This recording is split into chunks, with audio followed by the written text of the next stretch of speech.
Class में school के एक नए उस्ताद दाखिल होते हैं। थोड़ा सा तारुफ ले देकर बच्चों का टेस्ट लेने के लिए एक सवाल करते हैं और इशारा इस बच्चे की तरफ कर देते हैं जो क्लास का सबसे नालायक बच्चा होता है।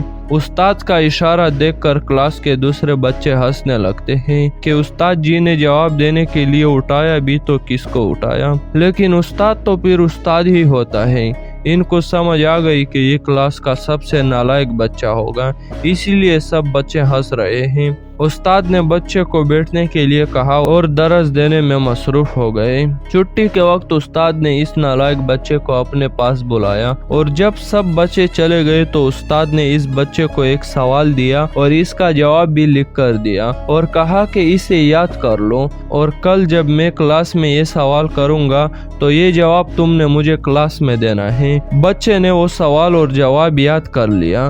दूसरे दिन जब उस्ताद क्लास में आए तो उन्होंने वही सवाल जो इस नालायक बच्चे को दिया था सारी क्लास से पूछा। सवाल थोड़ा मुश्किल था तो सब बच्चे खामोश हो गए, लेकिन वही नालायक बच्चा जिसको उस्ताद ने सवाल याद करने का कहा था उसने अपना हाथ बुलंद किया कि मैं इसका जवाब देता हूँ। सब बच्चे जो कल हंस रहे थे हैरानगी से इसकी तरफ देखने लगे।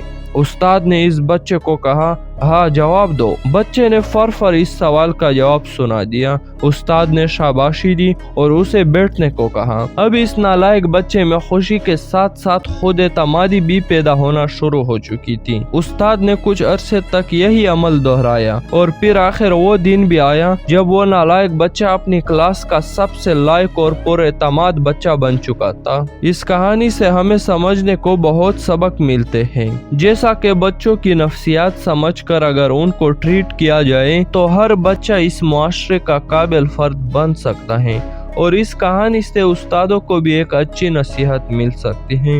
मजीद वीडियोस के लिए सब्सक्राइब जरूर करें।